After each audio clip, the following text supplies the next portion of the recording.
प्रेम से बोले श्री सत्यनारायण भगवान की जय। जय श्री हरि। प्रिय श्रोताओं, आज माघ मास की पूर्णिमा तिथि है। आप सभी को माघ पूर्णिमा की हार्दिक शुभकामनाएं। आज माघ पूर्णिमा के शुभ अवसर पर भगवान विष्णु का ध्यान करते हुए पूरी श्रद्धा और भक्ति के साथ चलिए नमन करते हैं और प्रारंभ करते हैं श्री सत्यनारायण व्रत कथा प्रारंभ करने से पहले इस वीडियो को लाइक करके कमेंट बॉक्स में लक्ष्मी नारायण की जय अवश्य लिखें। एक समय की बात है, नैमिषारण्य तीर्थ में सैनिक आदि 88,000 ऋषियों ने श्री सूत जी से पूछा, हे प्रभु, इस कलयुग में वेद विद्या रहित मनुष्य को प्रभु शक्ति किस प्रकार मिल सकती है तथा उसका उद्धार कैसे होगा? हे मुनि श्रेष्ठ, कोई ऐसा तप बताएं जिससे थोड़े समय में ही पुण्य मिले और मनवांछित फल की प्राप्ति हो। इस प्रकार की कथा सुनने की हम इच्छा रखते हैं। सर्वशास्त्रों के ज्ञाता श्री सूत जी बोले, हे वैष्णव पूज्य, आप सभी ने प्राणियों के हित की बात पूछी है, इसलिए मैं एक ऐसे श्रेष्ठ व्रत को आप लोगों को बताऊंगा जिसे नारद जी ने लक्ष्मी नारायण से पूछा था और लक्ष्मीपति ने मुनि श्रेष्ठ नारद जी से कहा था। आप इसे ध्यानपूर्वक सुनिए। एक समय की बात है, योगी राज नारद जी दूसरे के हित की इच्छा के लिए अनेकों लोकों में घूमते हुए मृत्यु लोक में आ पहुँचे। यहाँ उन्होंने अनेक योनियों में जन्मे प्रायः सभी मनुष्य को अपने कर्मों द्वारा अनेक दुखों से पीड़ित देखा। उनका दुख देखकर नारद जी सोचने लगे, कैसा यत्न किया जाए जिसके करने से निश्चित रूप से मानव के दुख का अंत हो जाए। इस विचार पर मनन करते हुए वह विष्णु लोक में गए। वहाँ वह देवों के इष्ट भगवान नारायण की स्तुति करने लगे, जिनके हाथों में शंख चक्र गदा और पद्म थे। गले में वरमाला पहने हुए थे। स्तुति करते हुए नारद जी बोले, हे भगवान, आप अत्यंत शक्ति से संपन्न हैं। मन तथा वाणी भी आपको नहीं पा सकती है। आपका आदि मध्य और अंत नहीं है। निर्गुण स्वरूप सदृश्य के कारण भक्तों के दुख को दूर करने वाले आपको मेरा नमस्कार है। नारद जी की स्तुति सुनकर भगवान विष्णु बोले, हे मुनि श्रेष्ठ, आपके मन में क्या बात है? आप किस काम के लिए पधारे हैं? उसे निसंकोच कहिए।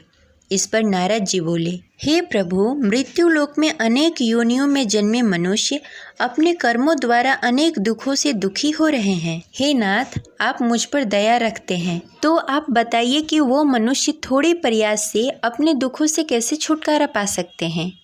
श्री हरि बोले, हे नारद, मनुष्यों की भलाई के लिए तुमने बहुत अच्छी बात पूछी है। जिसके करने से मनुष्य मोह से छूट जाता है, वह बात मैं तुमसे कहता हूँ, उसे सुनो। स्वर्गलोक और मृत्युलोक दोनों में एक दुर्लभ उत्तम व्रत है जो पुण्य देने वाला है। आज प्रेमवश होकर मैं तुमसे कहता हूँ, ध्यानपूर्वक सुनो। श्री सत्यनारायण भगवान का यह व्रत अच्छी तरह विधि विधान पूर्वक करने से मनुष्य तुरंत ही यहाँ सुख भोग कर मरने पर मोक्ष पाता है। श्री हरि की वचन सुनकर नारद जी बोले कि उस व्रत का क्या फल है और उसका विधान क्या है? यह व्रत किसने किया था?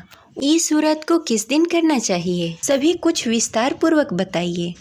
नारद जी की बात सुनकर श्री हरि बोले, दुख व शोक को दूर करने वाला यह व्रत सभी स्थानों पर विजय दिलाने वाला है। मानव को भक्ति और श्रद्धा के साथ शाम को श्री सत्यनारायण की पूजा धर्मपरायण होकर ब्राह्मणों और बंधुओं के साथ करनी चाहिए। भक्ति भाव से ही नैवेद्य, केले का फल, घी, दूध, गेहूं का आटा, गेहूं के स्थान पर साठी का आटा, शक्कर और गुड़ लेकर सभी भक्षण योग्य पदार्थों को मिलाकर भगवान का भोग बनाएं। ब्राह्मणों सहित बंधु बांधवों को भी भोजन कराएं। इसके बाद स्वयं भोजन करें। भजन कीर्तन के साथ भगवान की भक्ति में लीन हो जाएं।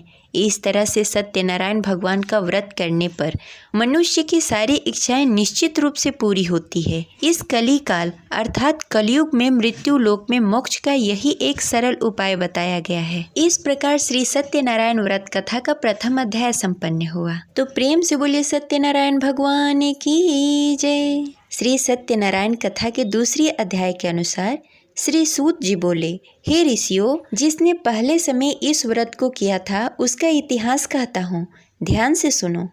सुंदर काशीपुर नगरी में एक अत्यंत निर्धन ब्राह्मण रहता था।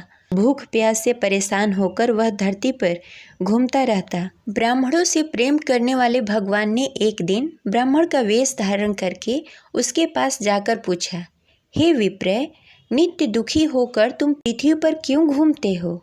दीन ब्राह्मण बोला, मैं निर्धन ब्राह्मण हूँ, भिक्षा के लिए धरती पर घूमता हूँ। हे भगवान, यदि आप इसका कोई उपाय जानते हो तो बताएं। वृद्ध ब्राह्मण कहता है, हे विप्र, सत्यनारायण भगवान मनोवांछित फल देने वाले हैं, इसलिए तुम उनका पूजन करो। इसे करने से मनुष्य सभी दुखों से मुक्त हो जाता है। वृद्ध ब्राह्मण बनकर आए सत्यनारायण भगवान उस निर्धन ब्राह्मण को व्रत का सारा विधान बताकर अंतर्ध्यान हो गए। ब्राह्मण मन ही मन सोचने लगा कि जिस व्रत को वृद्ध ब्राह्मण करने को कहा गया है, मैं उसे जरूर करूँगा। यह निश्चय करने के बाद उसे रात में नींद नहीं आई। वह सवेरे उठकर सत्यनारायण भगवान के व्रत का निश्चय कर भिक्षा के लिए निकल चला। उस दिन निर्धन ब्राह्मण को भिक्षा में बहुत धन मिला, जिससे उसे बंधु बांधवों के साथ मिलकर श्री सत्यनारायण भगवान का व्रत संपन्न किया। भगवान सत्यनारायण का व्रत संपन्न करने के बाद वह निर्धन ब्राह्मण सभी दुखों से छूट गया। हर माह इस व्रत को करने लगा। इस तरह से सत्यनारायण भगवान के इस व्रत को समय से जो मनुष्य करेगा वह सभी प्रकार के पापों से छूटकर मोक्ष को प्राप्त होगा और सभी दुखों से मुक्त हो जाएगा। श्री सूत जी बोले कि इस तरह से नारद जी से नारायण जी का कहा हुआ श्री सत्यनारायण व्रत को मैंने तुमसे कहा। हे विप्रो, मैं अब और क्या कहूँ? ऋषि बोले, हे मुनिवर, संसार में उस विप्र से सुनकर और किस किस ने इस व्रत को किया, हम सब इस बात को सुनना चाहते हैं। इसके लिए हमारे मन में श्रद्धा का भाव है। श्री सूत जी बोले, हे मुनियों, जिस जिसने इस व्रत को किया वह सब सुनो। एक समय वही विप्र धन और ऐश्वर्य के अनुसार अपने बंधु बांधवों के साथ इस व्रत को करने को तैयार हुआ। उसी समय एक लकड़ी बेचने वाला बूढ़ा आदमी आया और लकड़ियां बाहर रखकर अंदर ब्राह्मण के घर में आ गया। प्यास से दुखी वह लकड़हारा उसको व्रत करते देख विप्र को नमस्कार कर पूछने लगा कि आप यह क्या कर रहे हैं तथा इसे करने से क्या फल मिलेगा, कृपया करके मुझे बताइए। ब्राह्मण ने कहा कि सब मनोकामनाओं को पूरा करने वाला यह सत्यनारायण भगवान का व्रत है। इनकी कृपा से ही मेरा घर धन्य धान्य आदि से भरा हुआ है। विप्र से सत्यनारायण व्रत के बारे में जानकर लकड़हारा बहुत प्रसन्न हुआ। चरणामृत लेकर वह प्रसाद खाने के बाद वह अपने घर गया। लकड़हारे ने अपने मन में संकल्प लिया कि आज लकड़ी बेचकर जो धन मिलेगा उसी से श्री सत्यनारायण भगवान का उत्तम व्रत करूँगा। मन में इस विचार को लेकर बूढ़ा आदमी सिर पर लकड़ियाँ रखकर नगर में बेचने गया। जहाँ धनी लोग ज़्यादा रहते थे, उस नगर में उसे अपनी लकड़ियों का दाम पहले से 4 गुना अधिक मिला। बूढ़ा व्यक्ति प्रसन्नता के साथ दान लेकर केले, शक्कर, घी, दूध, दही और गेहूं का आटा लेकर श्री सत्यनारायण भगवान के व्रत की अन्य सामग्री लेकर अपने घर को गया। वहां उसने अपने बंधु बांधवों को बुलाकर विधि विधान से श्री सत्यनारायण भगवान का पूजन और व्रत किया। इस व्रत के प्रभाव से वह बूढ़ा लकड़हारा धन, पुत्र आदि से युक्त होकर संसार के समस्त सुख भोगकर अंतकाल में बैकुंठ धाम को चला गया। इस प्रकार श्री सत्यनारायण कथा के दूसरी अध्याय संपन्न हुई। तो प्रेम से बोली श्री सत्यनारायण भगवान की जय।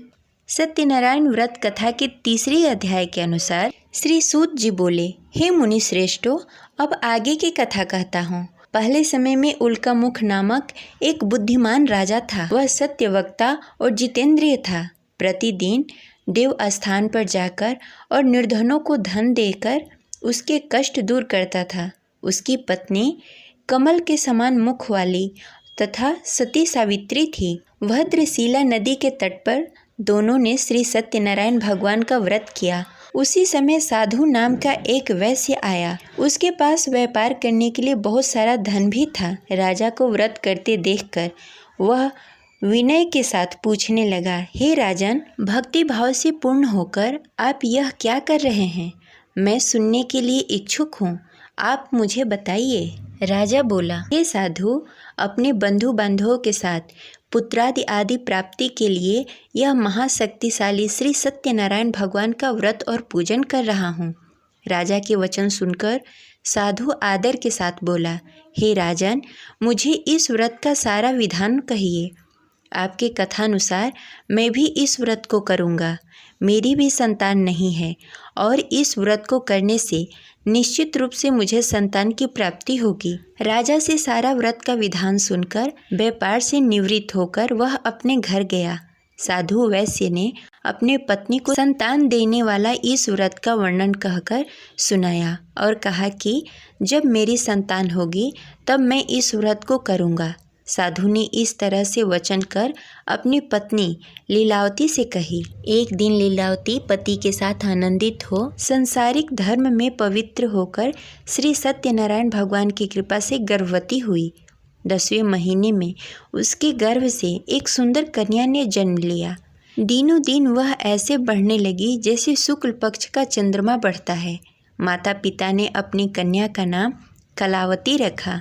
एक दिन लीलावती ने मीठे शब्दों में अपने पति को याद दिलाया कि उसने सत्यनारायण भगवान की जिस व्रत को करने का संकल्प लिया था उसे करने का समय आ गया है। आप इस व्रत को करिए। साधु बोला कि हे प्रिय, इस व्रत को मैं उसके विवाह पर करूँगा। इस प्रकार अपनी पत्नी को आश्वासन देकर वह नगर को चला गया। कलावती पिता के घर में रहकर दिनों दिन बड़ी होने लगी। साधु ने एक बार अपनी कन्या को अपने नगर की सखियों के साथ खेलते हुए देखा तो तुरंत ही दूत को बुलाया और कहा कि मेरी कन्या योग वर देखकर आओ। साधु की बात सुनकर दूत कंचन वन में पहुंचा। वहां अच्छी तरह से देख सुनकर लड़की के सुयोग वाड़िक पुत्र को ले आया। सुयोग लड़के को देखकर साधु ने बंधु बांधवों को बुलाकर अपनी पुत्री का विवाह कर दिया। लेकिन दुर्भाग्य की बात यह है कि साधु ने अभी भी श्री सत्यनारायण भगवान का व्रत नहीं किया। इस पर श्री भगवान क्रोधित हो गए और श्राप दिया कि साधु अत्यधिक दुख से मिले। अपने कार्य में कुशल साधु बनिया जमाई को लेकर समुद्र के पास स्थित होकर रत्नसारपुर नगर में गया। वहां जाकर दामाद और ससुर दोनों ने मिलकर चंद्रकेतु राजा के नगर में व्यापार करने लगे। एक दिन भगवान श्री सत्यनारायण की माया से एक चोर राजा के घर राजा का धन चुराकर भाग गया।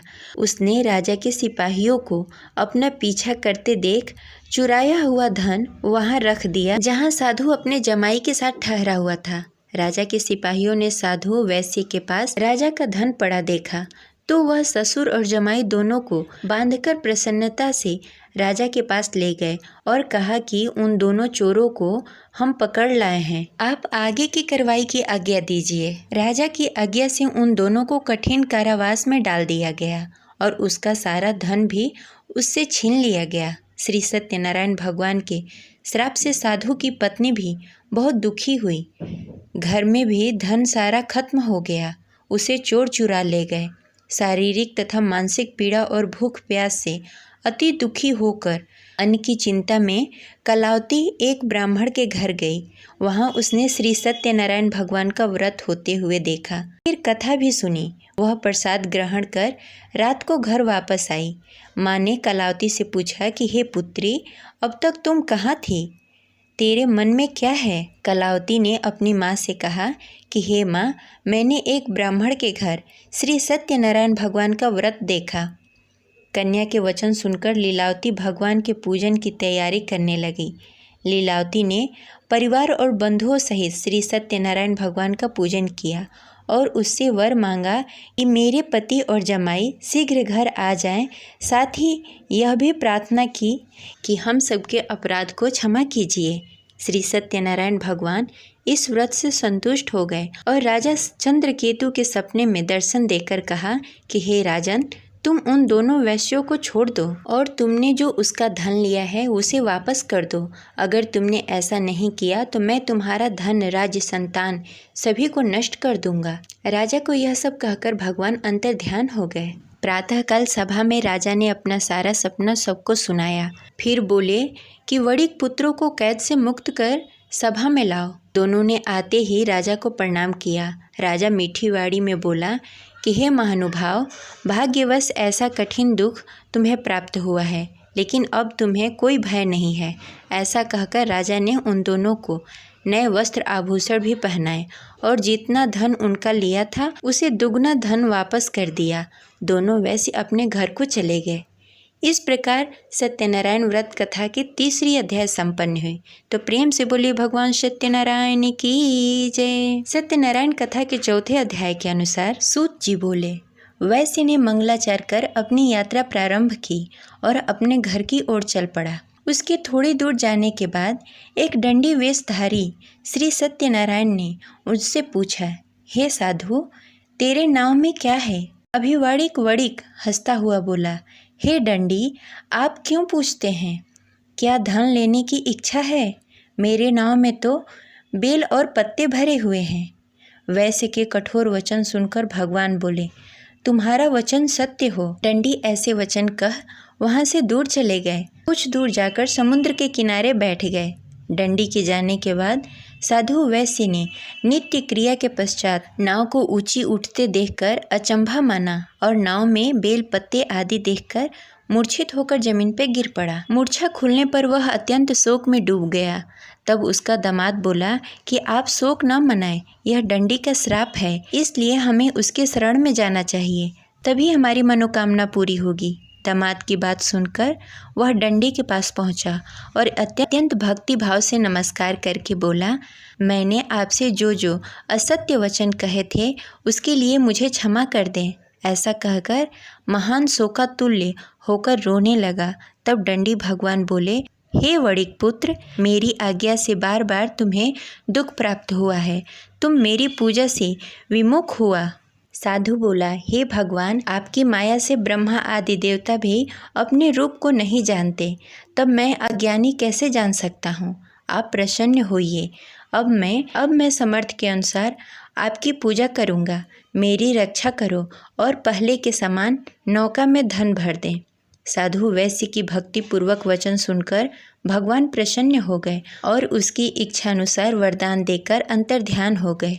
ससुर दामाद जब नाव पर आए तो नाव धन से भरी हुई थी। फिर वहीं अपने अन्य साथियों के साथ सत्यनारायण भगवान का पूजन कर अपने नगर को चल दिए। जब नगर के नज़दीक पहुँचे तो दूत को घर पर खबर करने के लिए भेज दिया। दूत साधु की पत्नी को प्रणाम कर कहता है, मालिक अपने दामाद सहित नगर के निकट आ गए हैं। दूत की बात सुनकर साधु की पत्नी लीलावती ने बड़े हर्ष के साथ सत्यनारायण भगवान का पूजन कर अपनी पुत्री कलावती से कहा कि मैं अपने पति के दर्शन को जाती हूँ, तू कार्य पूर्ण कर शीघ्र आ जाना।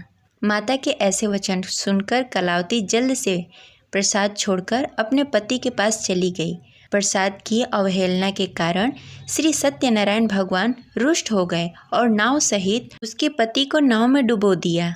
कलावती अपने पति को ना पाकर रोती हुई जमीन पर गिर पड़ी। नौका को डूबा हुआ देखकर वह कन्या को रोता देख साधु दुखी होकर बोला कि हे प्रभु, मुझसे तथा मेरे परिवार से जो भूल हुई है उसे क्षमा करें।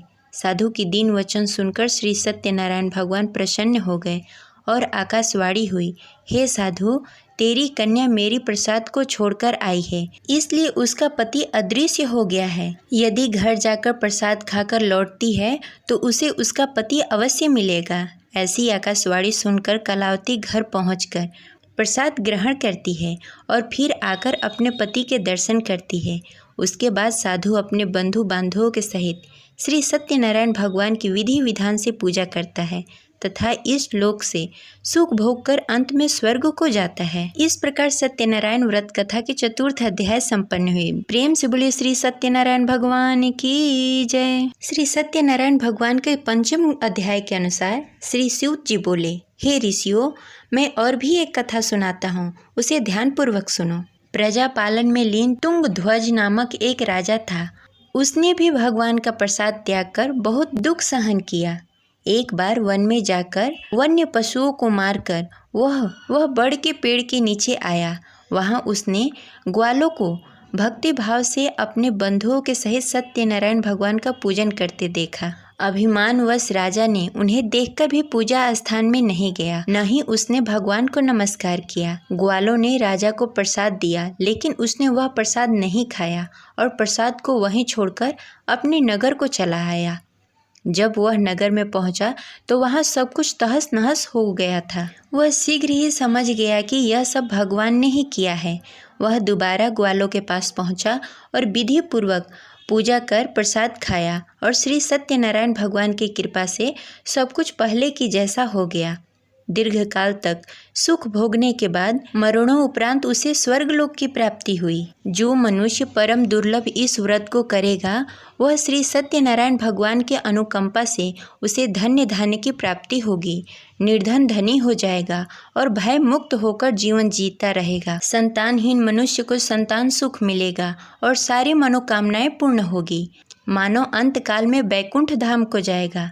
श्री सूत जी बोले, जिन्होंने पहले इस व्रत को किया है, अब उसके दूसरे जन्म की कथा कहता हूँ। वृद्ध सतानंद ब्राह्मण ने सुदामा का जन्म लेकर मोक्ष की प्राप्ति की। लकड़हारे ने अगले जन्म में निषाद बनकर मोक्ष प्राप्त किया। उल्का मुख नामक राजा दशरथ होकर बैकुंठ को गए। साधु नाम के वैश्य ने मोर ध्वज बनकर अपने पुत्र को आरे से चीरकर मोक्ष पाया। महाराज तुंग ध्वज ने स्वयंभू होकर भगवान के भक्ति युक्त होकर कर्म का मोक्ष पाया। इस प्रकार श्री सत्यनारायण व्रत कथा पंचम अध्याय संपन्न हुई। तो प्रेम से बोले श्री सत्यनारायण भगवान की जय।